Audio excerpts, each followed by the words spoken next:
اور زمین پر کوئی چلنے پھرنے والا نہیں مگر اس کا رزق اللہ کے ذمے ہے. وہ اس کے رہنے کی جگہ کو بھی جانتا ہے اور جہاں سونپا جاتا ہے اسے بھی. یہ سب کچھ کتاب روشن میں لکھا ہوا ہے. اور وہی تو ہے جس نے آسمانوں اور زمین کو 6 دن میں بنایا اور اس وقت اس کا عرش پانی پر تھا. تمہارے پیدا کرنے سے مقصود یہ ہے کہ وہ تم کو آزمائے کہ تم میں عمل کے لحاظ سے کون بہتر ہے. اور اے نبی، اگر تم کہو کہ تم لوگ مرنے کے بعد زندہ کر کے اٹھائے جاؤ گے تو کافر کہہ دیں گے کہ یہ تو کھلا جادو ہوا. اور اگر ایک مدت معین تک ہم ان سے عذاب روک دیں تو کہیں گے کہ کون سی چیز عذاب کو روکے ہوئے ہے. دیکھو، جس روز وہ ان پر واقع ہوگا پھر ٹلنے کا نہیں. اور جس چیز کا یہ مذاق اڑاتے ہیں وہ ان کو گھیر لے گی. اور اگر ہم انسان کو اپنے پاس سے نعمت بخشیں پھر اس سے اس کو چھین لے تو نا امید اور ناشکرا ہو جاتا ہے. اور اگر تکلیف پہنچنے کے بعد آسائش کا مزہ چکھائیں تو خوش ہو کر کہتا ہے کہ سب سختیاں مجھ سے دور ہو گئیں. بے شک وہ ہے ہی خوشی میں مست ہو جانے والا، بڑا فخر جتانے والا. ہاں، جنہوں نے صبر کیا اور عمل نیک کیے یہی ہیں جن کے لیے بخشش اور اجر عظیم ہے. تو شاید تم کچھ چیز وہی میں سے جو تمہارے پاس آتی ہے چھوڑ دو اور اس خیال سے تمہارا دل تنگ ہو کہ کافر یہ کہنے لگیں کہ اس پر کوئی خزانہ کیوں نہیں نازل ہوا یا اس کے ساتھ کوئی فرشتہ کیوں نہیں آیا. اے نبی، تم تو صرف نصیحت کرنے والے ہو اور اللہ ہر چیز کا نگہبان ہے. کیا یہ لوگ کہتے ہیں کہ اس نے قرآن از خود بنا لیا ہے؟ کہہ دو کہ اگر سچے ہو تو تم بھی ایسی 10 صورتیں بنا لاؤ اور اللہ کے سوا جس جس کو بلا سکتے ہو بلا بھی لو. پس اگر وہ تمہاری بات قبول نہ کریں تو جان لو کہ یہ قرآن اللہ کے علم سے اترا ہے اور یہ کہ اس کے سوا کوئی معبود نہیں. تو کیا تم لوگ اسلام لاتے ہو؟ جو لوگ دنیا کی زندگی اور اس کی زیب و زینت کے طالب ہوں ہم ان کے اعمال کا بدلہ انہیں دنیا ہی میں دے دیتے ہیں اور اس میں ان کی حق تلفی نہیں کی جاتی. یہ وہ لوگ ہیں جن کے لیے آخرت میں آتش جہنم کے سوا اور کچھ نہیں. اور جو عمل انہوں نے دنیا میں کیے سب برباد اور جو کچھ یہ کرتے رہے سب ضائع ہوا. بھلا جو لوگ اپنے پروردگار کی طرف سے دلیل روشن رکھتے ہوں اور ان کے ساتھ ایک آسمانی گواہ بھی اس کی جانب سے ہو اور اس سے پہلے موسیٰ کی کتاب ہو جو پیشوا اور رحمت ہے، تو کیا وہ قرآن پر ایمان نہیں لائیں گے؟ یہی لوگ تو اس پر ایمان لاتے ہیں. اور جو کوئی اور فرقوں میں سے اس سے منکر ہو تو اس کا ٹھکانہ آگ ہے. تو تم اس قرآن سے شک میں نہ ہونا، یہ تمہارے پروردگار کی طرف سے حق ہے، لیکن اکثر لوگ ایمان نہیں لاتے. اور اس سے بڑھ کر ظالم کون ہوگا جو اللہ پر جھوٹ باندھے؟ ایسے لوگ اپنے رب کے سامنے پیش کیے جائیں گے اور گواہ کہیں گے کہ یہی لوگ ہیں جنہوں نے اپنے پروردگار پر جھوٹ بولا تھا. سن رکھو کہ ظالموں پر اللہ کی لعنت ہے، جو اللہ کے رستے سے روکتے اور اس میں کجی چاہتی ہیں اور وہ آخرت کا بھی انکار کرتے ہیں. یہ لوگ زمین میں کہیں چھپ کر اللہ کو ہرا نہیں سکتے اور نہ اللہ کے سوا کوئی ان کا حمایتی ہے. اے پیغمبر، ان کو دگنا عذاب دیا جائے گا کیونکہ یہ شدت کفر سے تمہاری بات نہیں سن سکتے تھے اور نہ تم کو دیکھ سکتے تھے. یہی ہیں جنہوں نے اپنے آپ کو خسارے میں ڈالا اور جو کچھ یہ افترا کیا کرتے تھے ان سے جاتا رہا. بلا شبہ یہ لوگ آخرت میں سب سے زیادہ نقصان پانے والے ہیں. جو لوگ ایمان لائے اور عمل نیک کیے اور اپنے پروردگار کے آگے عاجزی کی یہی صاحب جنت ہیں، ہمیشہ اس میں رہیں گے. دونوں فریقوں یعنی کافر و مومن کی مثال ایسی ہے جیسے ایک اندھا بہرا ہو اور ایک دیکھتا سنتا. بھلا دونوں کا حال یکساں ہو سکتا ہے؟ پھر تم سوچتے کیوں نہیں؟ اور ہم نے نوح کو ان کی قوم کی طرف بھیجا تو انہوں نے ان سے کہا کہ میں تم کو کھول کھول کر ڈر سنانے اور یہ پیغام پہنچانے آیا ہوں کہ اللہ کے سوا کسی کی عبادت نہ کرو، مجھے تمہاری نسبت دردناک عذاب کا خوف ہے. تو ان کی قوم کے سردار جو کافر تھے کہنے لگے کہ ہم تم کو اپنے ہی جیسا ایک آدمی دیکھتے ہیں اور یہ بھی دیکھتے ہیں کہ تمہارے پیرو وہی لوگ ہوئے ہیں جو ہم میں ادنا درجے کے ہیں اور وہ بھی سطحی رائے سے، اور ہم تم میں اپنے اوپر کسی طرح کی فضیلت نہیں دیکھتے بلکہ تمہیں جھوٹا خیال کرتے ہیں. فرمایا کہ اے قوم دیکھو تو اگر میں اپنے پروردگار کی طرف سے دلیل روشن رکھتا ہوں اور اس نے مجھے اپنے ہاں سے رحمت بخشی ہو جس کی حقیقت تم سے پوشیدہ ہو گئی ہے، تو کیا ہم اس کے لیے تمہیں مجبور کر سکتے ہیں جبکہ تم اس سے ناخوش ہو؟ اور اے قوم، میں اس نصیحت کے بدلے تم سے مال و زر کا مطالبہ تو نہیں کرتا، میرا صلہ تو اللہ کے ذمے ہے، اور جو لوگ ایمان لائے ہیں میں ان کو نکالنے والا بھی نہیں ہوں، وہ تو اپنے پروردگار سے ملنے والے ہیں، لیکن میں دیکھتا ہوں کہ تم لوگ نادانی کر رہے ہو۔ اے میری قوم، اگر میں ان کو نکال دوں تو اللہ کی گرفت سے بچانے کے لیے کون میری مدد کر سکتا ہے؟ بھلا تم غور کیوں نہیں کرتے؟ اور میں نہ تم سے یہ کہتا ہوں کہ میرے پاس اللہ کے خزانے ہیں، اور نہ یہ کہ میں غیب جانتا ہوں، اور نہ یہ کہتا ہوں کہ میں فرشتہ ہوں، اور نہ ان لوگوں کی نسبت جن کو تم حقارت کی نظر سے دیکھتے ہو یہ کہتا ہوں کہ اللہ ان کو بھلائی یعنی اعمال کی جزا نہیں دے گا۔ جو ان کے دلوں میں ہے اسے اللہ خوب جانتا ہے، اگر میں ایسا کہوں تو بے انصافوں میں ہو جاؤں۔ انہوں نے کہا کہ نوح، تم نے ہم سے جھگڑا تو کیا اور جھگڑا بھی بہت کیا، اب اگر تم سچے ہو تو جس چیز سے ہمیں ڈراتے ہو وہ ہم پر لا نازل کرو۔ نوح نے کہا کہ اس عذاب کو تو اللہ ہی چاہے گا تو نازل کرے گا، اور تم اللہ کو کسی طرح ہرا نہیں سکتے، اور اگر میں یہ چاہوں کہ تمہاری خیر خواہی کروں اور اللہ یہ چاہے کہ تمہیں گمراہ رہنے دے تو میری خیر خواہی تم کو کچھ فائدہ نہیں دے سکتی، وہی تمہارا پروردگار ہے اور تمہیں اسی کی طرف لوٹ کر جانا ہے۔ کیا یہ لوگ کہتے ہیں کہ اس پیغمبر نے قرآن اپنے دل سے بنا لیا ہے؟ کہہ دو کہ اگر میں نے دل سے بنا لیا ہے تو میرے گناہ کا وبال مجھ پر، اور جو گناہ تم کرتے ہو اس سے میں بری الذمہ ہوں۔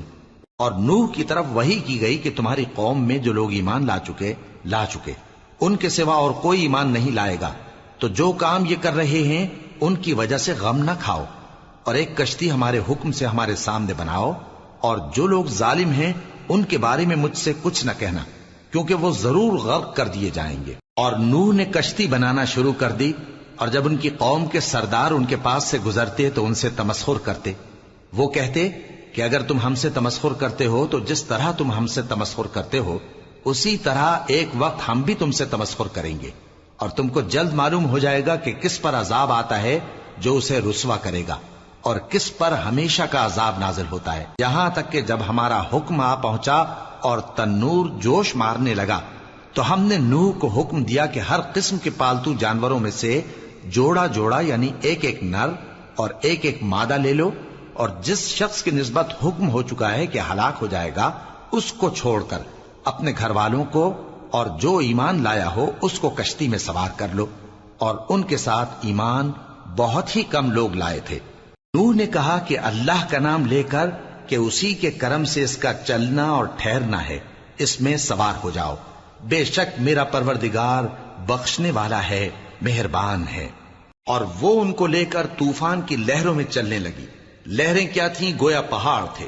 اس وقت نوح نے اپنے بیٹے کو جو کشتی سے الگ تھا پکارا کہ بیٹا ہمارے ساتھ سوار ہو جا اور کافروں میں شامل نہ ہو۔ اس نے کہا کہ میں ابھی پہاڑ سے جا لگوں گا، وہ مجھے پانی سے بچا لے گا۔ فرمایا کہ آج اللہ کے عذاب سے کوئی بچانے والا نہیں اور نہ کوئی بچ سکتا ہے مگر وہی جس پر اللہ رحم کرے۔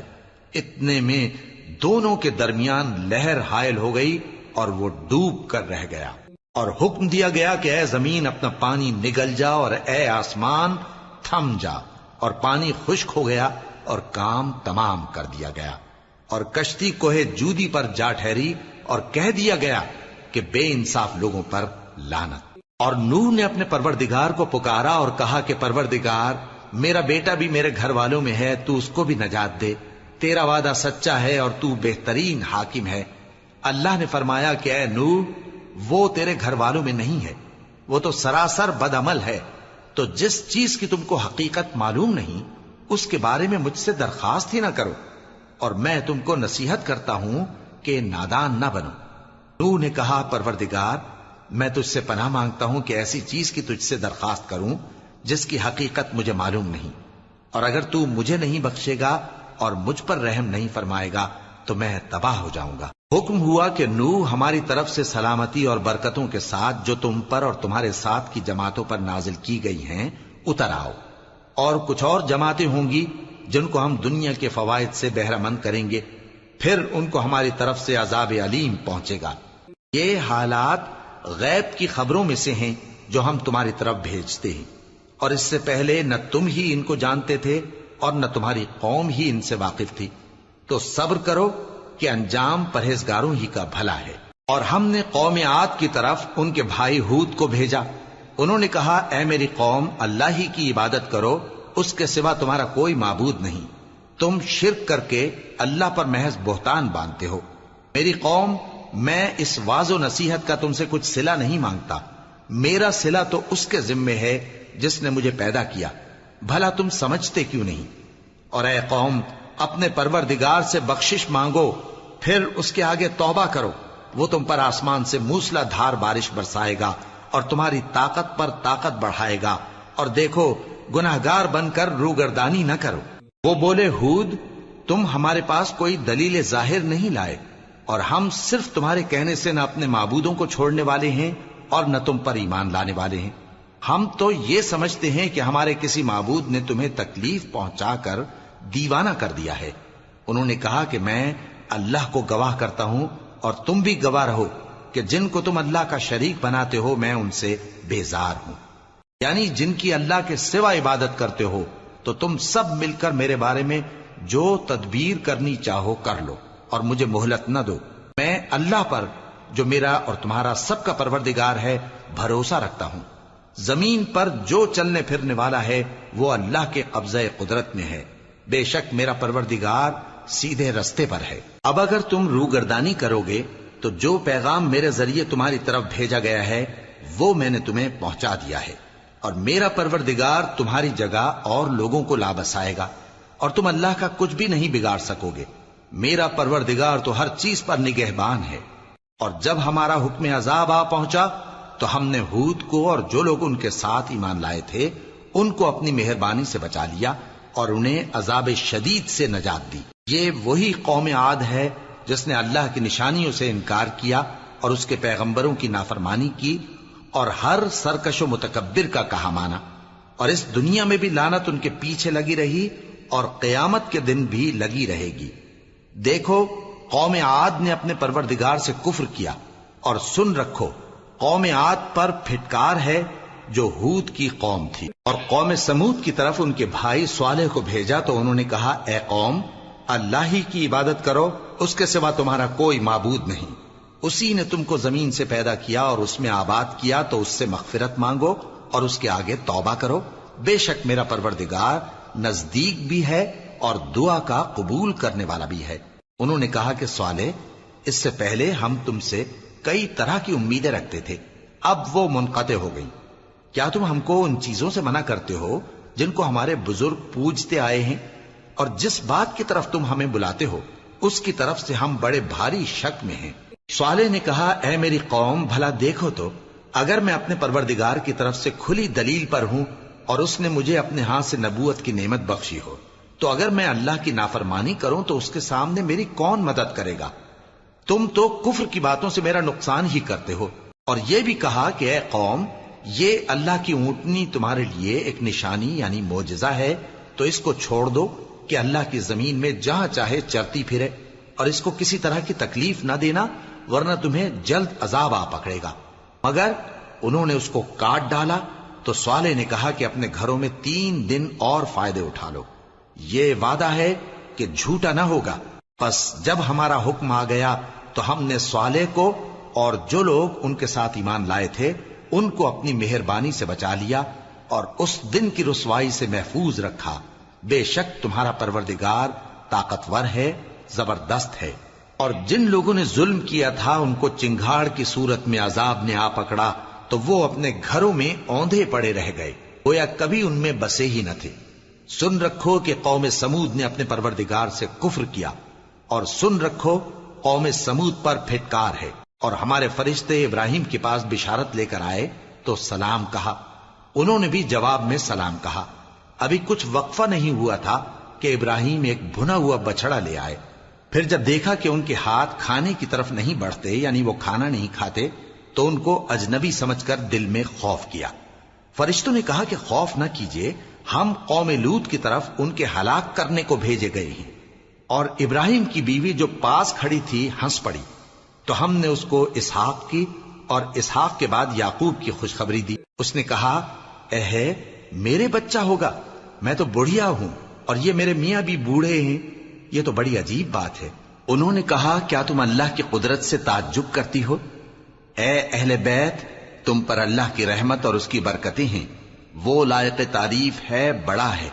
پھر جب ابراہیم سے خوف جاتا رہا اور ان کو خوشخبری بھی مل گئی تو قوم لوط کے بارے میں لگے ہم سے بحث کرنے۔ بے شک ابراہیم بڑے تحمل والے، نرم دل اور رجوع کرنے والے تھے۔ اے ابراہیم، اس بات کو جانے دو، تمہارے پروردگار کا حکم آ پہنچا ہے اور ان لوگوں پر عذاب آنے والا ہے جو کبھی نہیں ٹلنے کا۔ اور جب ہمارے فرشتے لوط کے پاس آئے تو وہ ان کے آنے سے غمناک اور تنگ دل ہوئے اور کہنے لگے کہ آج کا دن بڑی مشکل کا دن ہے۔ اور لوط کی قوم کے لوگ ان کے پاس بے تحاشا دوڑتے ہوئے آئے اور یہ لوگ پہلے ہی سے انتہائی بےہودہ حرکتیں کیا کرتے تھے۔ لوط نے کہا کہ اے بھائیو، یہ جو میری قوم کی لڑکیاں ہیں یہ تمہارے لیے جائز اور پاک ہیں، تو اللہ سے ڈرو اور میرے مہمانوں کے بارے میں مجھے بے آبرو نہ کرو۔ کیا تم میں کوئی بھی شائستہ آدمی نہیں؟ وہ بولے تم کو معلوم ہے کہ تمہاری ان بیٹیوں کی ہمیں کچھ حاجت نہیں، اور جو ہماری غرض ہے اسے تم خوب جانتے ہو۔ لوط نے کہا اے کاش مجھ میں تمہارے مقابلے کی طاقت ہوتی یا میں کسی مضبوط قلعے میں پناہ لے لیتا۔ فرشتوں نے کہا اے لوط، ہم تمہارے پروردگار کے فرشتے ہیں، یہ لوگ ہرگز تم تک نہیں پہنچ سکیں گے، تو کچھ رات رہے سے اپنے گھر والوں کو لے کر چل دو اور تم میں سے کوئی شخص پیچھے مڑ کر نہ دیکھے مگر تمہاری بیوی کے جو آفت ان پر پڑنے والی ہے وہی اس پر بھی پڑے گی۔ ان کے عذاب کے وعدے کا وقت صبح ہے، اور کیا صبح کچھ دور ہے؟ پھر جب ہمارا حکم آیا ہم نے اس بستی کو الٹ کر نیچے اوپر کر دیا اور ان پر پتھر کی تہ بتہ کنکریاں برسائیں جن پر تمہارے پروردگار کے ہاں سے نشان کیے ہوئے تھے، اور وہ بستی ان ظالموں سے کچھ دور نہیں۔ اور مدین کی طرف ان کے بھائی شعیب کو بھیجا تو انہوں نے کہا کہ اے قوم، اللہ ہی کی عبادت کرو کہ اس کے سوا تمہارا کوئی معبود نہیں، اور ناپ اور تول میں کمی نہ کیا کرو، میں تو تم کو آسودہ حال دیکھتا ہوں، اور اگر تم ایمان نہ لاؤ گے تو مجھے تمہارے بارے میں ایک ایسے دن کے عذاب کا خوف ہے جو تم کو گھیر کر رہے گا۔ اور اے میری قوم، ناپ اور تول انصاف کے ساتھ پوری پوری کیا کرو، اور لوگوں کو ان کی چیزیں کم نہ دیا کرو، اور زمین میں خرابی کرتے نہ پھرو۔ اگر تم کو میرے کہنے کا یقین ہو تو اللہ کا دیا ہوا نفع ہی تمہارے لیے بہتر ہے، اور میں تمہارا نگہبان نہیں ہوں۔ انہوں نے کہا اے شعیب، کیا تمہاری نماز تمہیں یہ سکھاتی ہے کہ جن کو ہمارے باپ دادا پوجتے آئے ہیں ہم ان کو ترک کر دیں، یا اپنے مال میں تصرف کرنا چاہیں تو نہ کریں؟ تم تو بڑے نرم دل اور بڑے سیدھے ہو۔ انہوں نے کہا کہ اے قوم، دیکھو تو اگر میں اپنے پروردگار کی طرف سے دلیل روشن پر ہوں اور اس نے اپنے ہاں سے مجھے نیک روزی دی ہو تو کیا میں اپنا فرض ادا نہ کروں؟ اور میں نہیں چاہتا کہ جس بات سے میں تمہیں منع کروں خود اس کو کرنے لگوں۔ میں تو جہاں تک مجھ سے ہو سکے تمہارے معاملات کی اصلاح چاہتا ہوں، اور اس بارے میں مجھے توفیق کا ملنا اللہ ہی کے فضل سے ہے۔ میں اسی پر بھروسہ رکھتا ہوں اور اسی کی طرف رجوع کرتا ہوں۔ اور اے قوم، میری مخالفت تم سے کوئی ایسا کام نہ کرا دے کہ جیسی مصیبت نوح کی قوم یا ہود کی قوم یا صالح کی قوم پر واقع ہوئی تھی ویسی ہی مصیبت تم پر واقع ہو۔ اور لوط کی قوم کا زمانہ تو تم سے کچھ دور نہیں، اور اپنے پروردگار سے بخشش مانگو اور اس کے آگے توبہ کرو، بے شک میرا پروردگار بڑا مہربان ہے، بہت محبت کرنے والا ہے۔ انہوں نے کہا کہ شعیب، تمہاری بہت سی باتیں ہماری سمجھ میں نہیں آتی، اور ہم دیکھتے ہیں کہ تم ہم میں کمزور بھی ہو، اور اگر تمہارے بھائی بند نہ ہوتے تو ہم تم کو سنسار کر دیتے، اور تم ہم پر کسی طرح بھی غالب نہیں ہو۔ انہوں نے کہا کہ اے قوم، کیا میرے بھائی بندوں کا دباؤ تم پر اللہ سے زیادہ ہے، اور اس کو تم نے پیٹھ پیچھے ڈال رکھا ہے؟ میرا پروردگار تو تمہارے سب اعمال کا احاطہ کیے ہوئے ہے۔ اور اے قوم، تم اپنی جگہ کام کیے جاؤ، میں اپنی جگہ کام کیے جاتا ہوں۔ تم کو ان قریب معلوم ہو جائے گا کہ رسوا کرنے والا عذاب کس پر آتا ہے اور جھوٹا کون ہے، اور تم بھی انتظار کرو، میں بھی تمہارے ساتھ انتظار کرتا ہوں۔ اور جب ہمارا حکم آ پہنچا تو ہم نے شعیب کو اور جو لوگ ان کے ساتھ ایمان لائے تھے ان کو تو اپنی رحمت سے بچا لیا، اور جو ظالم تھے ان کو چنگھاڑ نے آ دبوچا، تو وہ اپنے گھروں میں اوندھے پڑے رہ گئے، گویا ان میں کبھی بسے ہی نہ تھے۔ سن رکھو کہ مدین پر ویسی ہی پھٹکار ہے جیسی سمود پر پھٹکار تھی، اور ہم نے موسیٰ کو اپنی نشانیاں اور دلیل روشن دے کر بھیجا فرعون اور اس کے سرداروں کی طرف، تو وہ فرعون ہی کے حکم پر چلتے رہے، حالانکہ فرعون کا حکم درست نہیں تھا۔ وہ قیامت کے دن اپنی قوم کے آگے آگے چلے گا، پھر ان کو دوزخ میں جا اتارے گا، اور جس مقام پر وہ اتارے جائیں گے وہ برا ہے۔ اور اس جہان میں بھی لعنت ان کے پیچھے لگا دی گئی، اور قیامت کے دن بھی پیچھے لگی رہے گی۔ جو انعام ان کو ملا ہے برا ہے۔ یہ پرانی بستیوں کے تھوڑے سے حالات ہیں جو ہم تم سے بیان کرتے ہیں، ان میں سے بعض تو باقی ہیں اور بعض تہس نہس ہو گئیں۔ اور ہم نے ان لوگوں پر ظلم نہیں کیا بلکہ انہوں نے خود اپنے اوپر ظلم کیا۔ غرض جب تمہارے پروردگار کا حکم آ پہنچا تو جن معبودوں کو وہ اللہ کے سوا پکارا کرتے تھے وہ ان کے کچھ بھی کام نہ آئے، اور بربادی کے سوا انہیں اور کچھ نہ دے سکے۔ اور تمہارا پروردگار جب نافرمان بستیوں کو پکڑا کرتا ہے تو اس کی پکڑ اسی طرح کی ہوتی ہے، بے شک اس کی پکڑ دکھ دینے والی سخت ہے۔ ان قصوں میں اس شخص کے لیے جو عذاب آخرت سے ڈرے عبرت ہے۔ یہ وہ دن ہوگا جس میں سب اکٹھے کیے جائیں گے، اور یہی وہ دن ہوگا جس میں سب اللہ کے روبرو حاضر کیے جائیں گے، اور ہم اس کے لانے میں ایک وقت معین تک تاخیر کر رہے ہیں۔ جس روز وہ آ جائے گا تو کوئی شخص اللہ کے حکم کے بغیر بول بھی نہیں سکے گا۔ پھر ان میں سے کچھ بدبخت ہوں گے اور کچھ نیک بخت۔ تو جو بدبخت ہوں گے وہ دوزخ میں ڈال دیے جائیں گے، اس میں ان کو چلانا اور دھاڑنا ہوگا۔ جب تک آسمان و زمین ہیں وہ اسی میں رہیں گے مگر جتنا تمہارا پروردگار چاہے، بے شک تمہارا پروردگار جو چاہتا ہے کر دیتا ہے۔ اور جو نیک بخت ہوں گے وہ بہشت میں داخل کیے جائیں گے، اور جب تک آسمان اور زمین ہیں ہمیشہ اسی میں رہیں گے مگر جتنا تمہارا پروردگار چاہے۔ یہ اللہ کی بخشش ہے جو کبھی منقطع نہیں ہوگی۔ تو یہ لوگ جو غیر اللہ کی پرستش کرتے ہیں اس سے تم شک میں نہ پڑنا، یہ اسی طرح پرستش کرتے ہیں جس طرح پہلے سے ان کے باپ دادا پرستش کرتے آئے ہیں، اور ہم ان کو ان کا حصہ پورا پورا بغیر کچھ کم کیے دینے والے ہیں۔ اور ہم نے موسیٰ کو کتاب دی تو اس میں اختلاف کیا گیا، اور اگر تمہارے پروردگار کی طرف سے ایک بات پہلے نہ ہو چکی ہوتی تو ان میں فیصلہ کر دیا جاتا، اور وہ تو اس کی طرف سے بڑے بھاری شک میں پڑے ہوئے ہیں۔ اور تمہارا پروردگار ان سب کو قیامت کے دن ان کے اعمال کا پورا پورا بدلہ دے گا، بے شک جو عمل یہ کرتے ہیں وہ اس سے واقف ہے۔ سو اے پیغمبر، جیسا تم کو حکم ہوتا ہے اس پر تم اور جو لوگ تمہارے ساتھ تائب ہوئے ہیں قائم رہو، اور حد سے تجاوز نہ کرنا، وہ تمہارے سب اعمال کو دیکھ رہا ہے۔ اور مسلمانوں، جو لوگ ظالم ہیں ان کی طرف مائل نہ ہونا، نہیں تو تمہیں بھی دوزخ کی آگ آ لپٹے گی، اور اللہ کے سوا تمہارے کوئی دوست نہیں ہوں گے، پھر تمہیں کوئی مدد بھی نہ ملے گی۔ اور دن کے دونوں سروں یعنی صبح اور شام کے اوقات میں اور رات کی چند ساعتوں میں نماز پڑھا کرو، کچھ شک نہیں کہ نیکیاں گناہوں کو دور کر دیتی ہیں۔ یہ ان کے لیے نصیحت ہے جو نصیحت قبول کرنے والے ہیں۔ اور صبر کیے رہو کہ اللہ نیکوکاروں کا اجر ضائع نہیں کرتا۔ تو جو امتیں تم سے پہلے گزر چکی ہیں ان میں ایسے ہوش مند کیوں نہ ہوئے جو ملک میں خرابی کرنے سے روکتے؟ ہاں، ایسے تھوڑے سے تھے جن کو ہم نے ان میں سے نجات بخشی، اور جو ظالم تھے وہ انہی باتوں کے پیچھے لگے رہے جن میں عیش و آرام تھا، اور وہ گناہوں میں ڈوبے ہوئے تھے۔ اور تمہارا پروردگار ایسا نہیں ہے کہ بستیوں کو جبکہ وہاں کے باشندے نیکوکار ہوں از راہ ظلم تباہ کر دے۔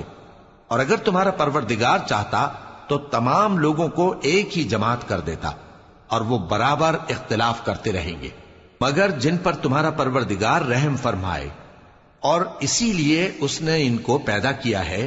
اور تمہارے پروردگار کا قول پورا ہو گیا کہ میں دوزخ کو جنوں اور انسانوں سب سے بھر دوں گا۔ اور اے نبی اور پیغمبروں کے وہ سب حالات جو ہم تم سے بیان کرتے ہیں ان سے ہم تمہارے دل کو جمائے رکھتے ہیں، اور ان حالات میں تمہارے پاس حق پہنچ گیا، اور یہ مومنوں کے لیے نصیحت اور عبرت ہے۔ اور جو لوگ ایمان نہیں لائے ان سے کہہ دو کہ تم اپنی جگہ عمل کیے جاؤ، ہم اپنی جگہ عمل کیے جاتے ہیں، اور نتیجہ اعمال کا تم بھی انتظار کرو، ہم بھی انتظار کرتے ہیں۔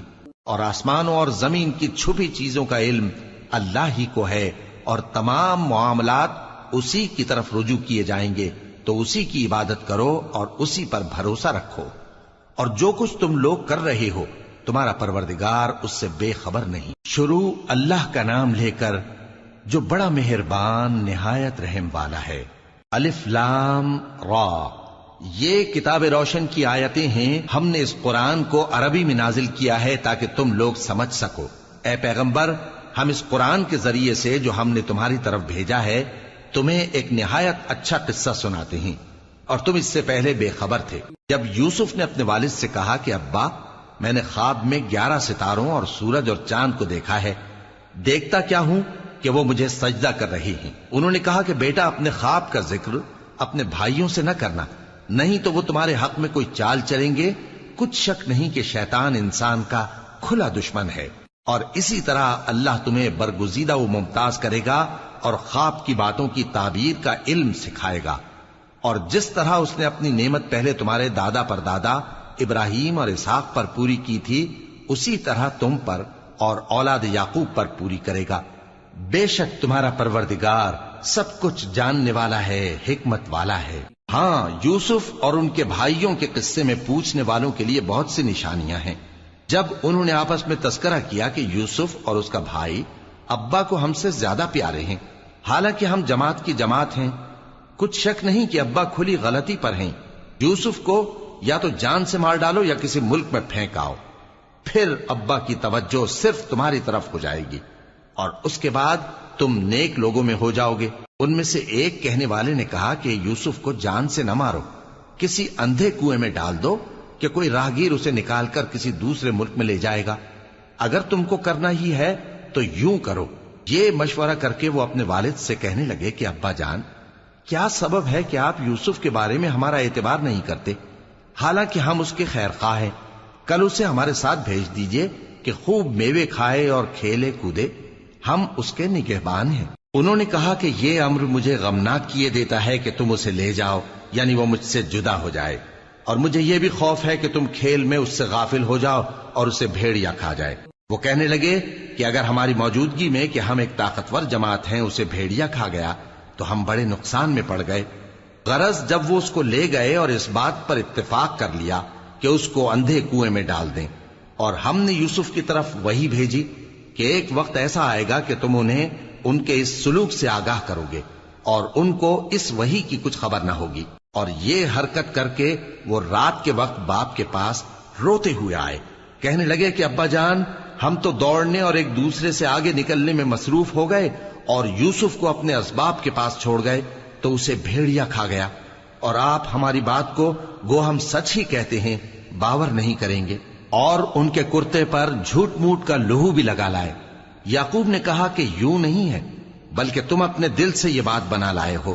اچھا، صبر کہ وہی خوب ہے، اور جو تم بیان کرتے ہو اس کے بارے میں اللہ ہی سے مدد چاہیے۔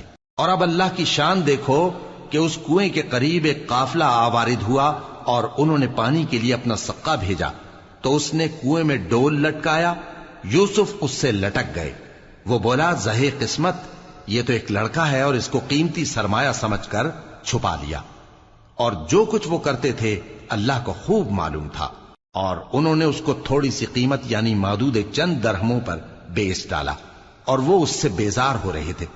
اور مصر میں جس شخص نے اس کو خریدا اس نے اپنی بیوی سے جس کا نام زلیخا تھا کہا کہ اس کو عزت و اکرام سے رکھو، عجب نہیں کہ یہ ہمیں فائدہ دے یا ہم اسے بیٹا بنا لیں۔ اس طرح ہم نے یوسف کو سرزمین مصر میں جگہ دی، اور غرض یہ تھی کہ ہم ان کو خواب کی باتوں کی تعبیر سکھائیں، اور اللہ اپنے کام پر غالب ہے لیکن اکثر لوگ نہیں جانتے۔ اور جب وہ اپنی جوانی کو پہنچے تو ہم نے ان کو دانائی اور علم عطا کیا، اور نیکوکاروں کو ہم اسی طرح بدلہ دیا کرتے ہیں۔ اور جس عورت کے گھر میں وہ رہتے تھے اس نے ان کو اپنی طرف مائل کرنا چاہا، اور دروازے بند کر کے کہنے لگی، یوسف جلدی آؤ۔ انہوں نے کہا کہ اللہ پناہ میں رکھے، وہ یعنی تمہارے میاں تو میرے آقا ہیں، انہوں نے مجھے اچھی طرح سے رکھا ہے، میں ایسا ظلم نہیں کر سکتا، بے شک ظالم لوگ فلاح نہیں پائیں گے۔ اور اس عورت نے ان کا قصد کیا اور انہوں نے اس کا قصد کیا۔ اگر وہ اپنے پروردگار کی نشانی نہ دیکھتے تو جو ہوتا سو ہوتا۔ یوں اس لیے کیا گیا کہ ہم ان سے برائی اور بے حیائی کو روک دیں، بے شک وہ ہمارے چنے ہوئے بندوں میں سے تھے۔ اور دونوں دروازے کی طرف بھاگے، آگے یوسف پیچھے زلیخا، اور عورت نے ان کا کرتا پیچھے سے پکڑ کر جو کھینچا تو پھاڑ ڈالا، اور دونوں کو دروازے کے پاس عورت کا خاوند مل گیا۔ تو عورت بولی کہ جو شخص تمہاری بیوی کے ساتھ برا ارادہ کرے اس کی اس کے سوا کیا سزا ہے کہ یا تو قید کیا جائے یا اسے دکھ کا عذاب دیا جائے۔ یوسف نے کہا اسی نے مجھ کو اپنی طرف مائل کرنا چاہا تھا، اور اس کے خاندان میں سے ایک گواہ نے گواہی دی کہ اگر اس کا کرتا آگے سے پھٹا ہو تو یہ سچی اور یوسف جھوٹا ہے، اور اگر کرتا پیچھے سے پھٹا ہو تو یہ جھوٹی اور وہ سچا ہے۔ سو جب اس کا کرتا دیکھا تو پیچھے سے پھٹا تھا، تب اس نے زلیخا سے کہا کہ یہ تمہارا ہی فریب ہے، اور کچھ شک نہیں کہ تم عورتوں کے فریب بڑے بھاری ہوتے ہیں۔ یوسف اس بات کا خیال نہ کر، اور زلیخا تو اپنے گناہ کی بخشش مانگ، بے شک خطا تیری ہی ہے۔ اور شہر میں عورتیں گفتگویں کرنے لگیں کہ عزیز کی بیوی اپنے غلام کو اپنی طرف مائل کرنا چاہتی ہے، اور اس کی محبت اس کے دل میں گھر کر گئی ہے، ہم دیکھتی ہیں کہ وہ کھلی گمراہی میں ہے۔ پھر جب زلیخا نے ان عورتوں کی گفتگو جو حقیقت میں دیدار یوسف کے لیے ایک چال تھی سنی، تو ان کے پاس دعوت کا پیغام بھیجا اور ان کے لیے ایک محفل مرتب کی، اور پھل تراشنے کے لیے ہر ایک کو ایک ایک چھری دی، اور یوسف سے کہا کہ ان کے سامنے آؤ۔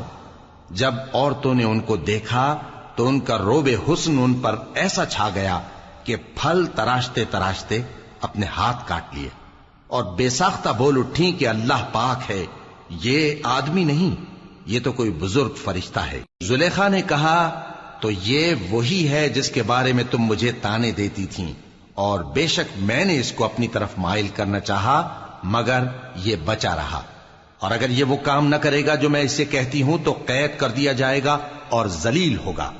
یوسف نے دعا کی کہ پروردگار جس کام کی طرف یہ مجھے بلاتی ہیں اس کی نسبت مجھے قید پسند ہے، اور اگر تو مجھ سے ان کے فریب کو نہ ہٹائے گا تو میں ان کی طرف مائل ہو جاؤں گا اور نادانوں میں سے ہو جاؤں گا۔ پس ان کے رب نے ان کی دعا قبول کر لی اور ان سے عورتوں کا داؤں ٹال دیا، بے شک وہی تو سننے والا ہے، جاننے والا ہے۔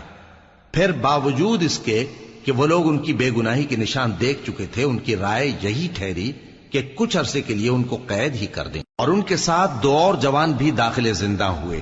ایک نے ان میں سے کہا کہ میں نے خواب دیکھا ہے، دیکھتا کیا ہوں کہ شراب کے لیے انگور نچوڑ رہا ہوں۔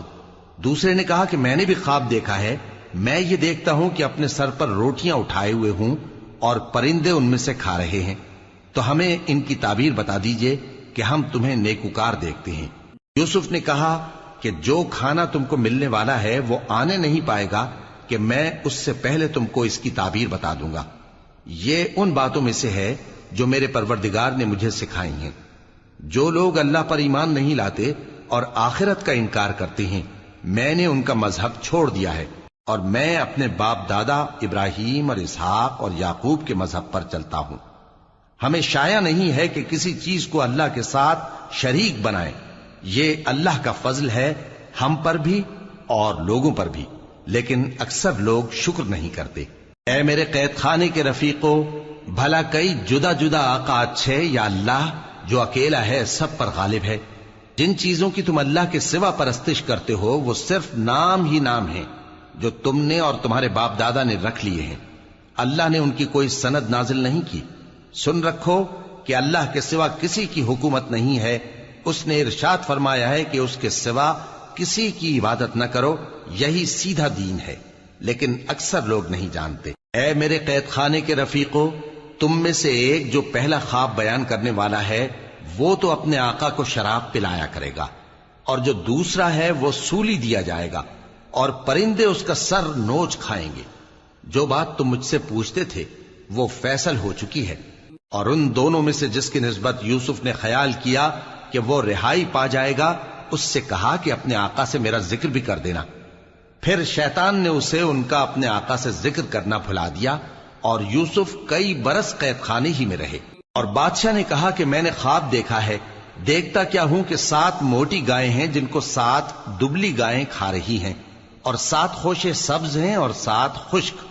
اے درباریو، اگر تم خوابوں کی تعبیر دے سکتے ہو تو مجھے میرے خواب کی تعبیر بتاؤ۔ انہوں نے کہا یہ خواب تو پریشان خیالی سے ہیں اور ہمیں ایسے خوابوں کی تعبیر نہیں آتی۔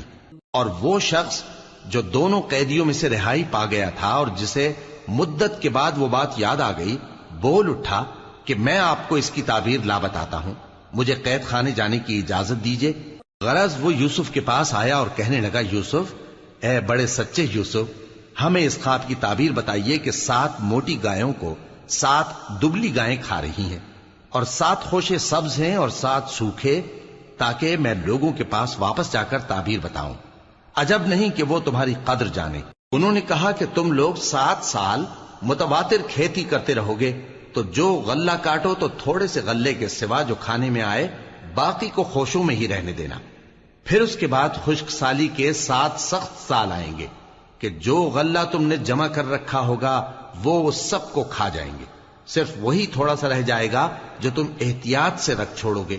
پھر اس کے بعد ایک ایسا سال آئے گا کہ خوب مے برسے گا اور لوگ اس میں رس نچوڑیں گے۔ اور یہ تعبیر سن کر بادشاہ نے حکم دیا کہ یوسف کو میرے پاس لے آؤ۔ سو جب قاصد ان کے پاس گیا تو انہوں نے کہا کہ اپنے آقا کے پاس واپس جاؤ اور اس سے پوچھو کہ ان عورتوں کا کیا حال ہے جنہوں نے اپنے ہاتھ کاٹ لیے تھے، بے شک میرا پروردگار ان کے فریب سے خوب واقف ہے۔ بادشاہ نے عورتوں سے پوچھا کہ تمہارا کیا قصہ تھا جب تم نے یوسف کو اپنی طرف مائل کرنا چاہا؟ سب بول اٹھیں کہ اللہ پاک ہے، ہم نے اس میں کوئی برائی معلوم نہیں کی۔ عزیز کی بیوی نے کہا، اب سچی بات تو ظاہر ہو ہی گئی ہے، اصل یہ ہے کہ میں نے اس کو اپنی طرف مائل کرنا چاہا تھا اور وہ بے شک سچا ہے۔ یوسف نے کہا کہ میں نے یہ بات اس لیے پوچھی ہے کہ عزیز کو یقین ہو جائے کہ میں نے اس کی پیٹھ پیچھے اس کی امانت میں خیانت نہیں کی، اور اللہ خیانت کرنے والوں کی چال کو چلنے نہیں